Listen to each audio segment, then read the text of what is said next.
And well, for more on this, we are now being joined by Krishnamurthy V. Subramaniam, Executive Director, International Monetary Fund. He's joining us live from Washington, D.C. Welcome to WION, Mr. Subramaniam. My pleasure. We are just a very good morning. A very good morning to you too. We're just a few hours away from the budget. Now, India's GDP growth is at a 2-year low. Inflation is above the RBI's comfort zone and the Indian rupee is under pressure.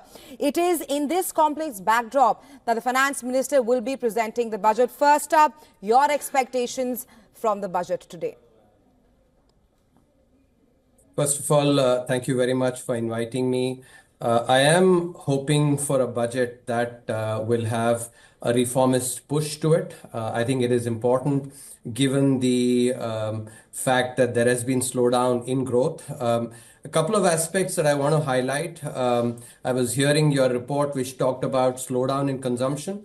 I think the problem is not as much with consumption as it is with investment and with growth of manufacturing. If you look at the data, consumption, in the first half of the year grew at 6.7% when GDP grew at 6%. For the entire financial year, consumption is expected to grow at 7.3%, when GDP is expected to grow at 6.4%. And in fact, if you look at consumption as a percentage of GDP at 61.1%, 1.8% this year, it's a 20-year high. So I think consumption seems to be clearly picking up, and this is driven a lot by rural consumption. The survey shows that 80-odd%, more than 80% of rural households have increased consumption. But I think investment is where there is actually a decline. And here I think the government has to actually continue the capital expenditure push, and that is something that is really critical because that will also help in increasing the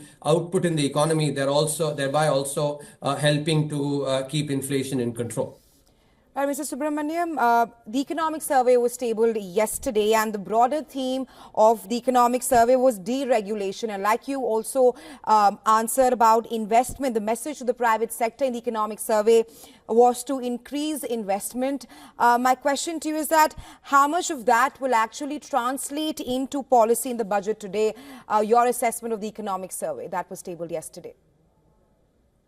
So I think the economic survey highlighted an aspect that has been a consistent theme, over the last few years.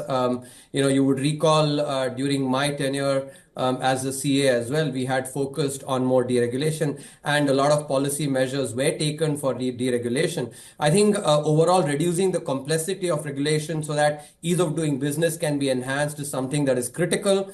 At the same time, if we look at overall the emphasis on capital expenditures, and I think this is an area where the government has to redouble its emphasis. While it is important for the government to step back in areas where where there is over regulation and reduce complexity of regulation on infrastructure, on healthcare, and artificial intelligence, etc. These are areas, and innovation. I think these are areas where the government has to step in more. And overall, I think this dual push is what I'm expecting from the budget this year so that growth can be picked up again. Right. My last question to you. Apart from that, tax is the big word that everybody is looking out for. In your assessment, do you think that the budget will perhaps be able to provide relief to the salaried employees or the middle class in India? I think that is an aspect that every middle class household, I'm sure, is banking on. And we'll have to wait and watch what the budget has in store.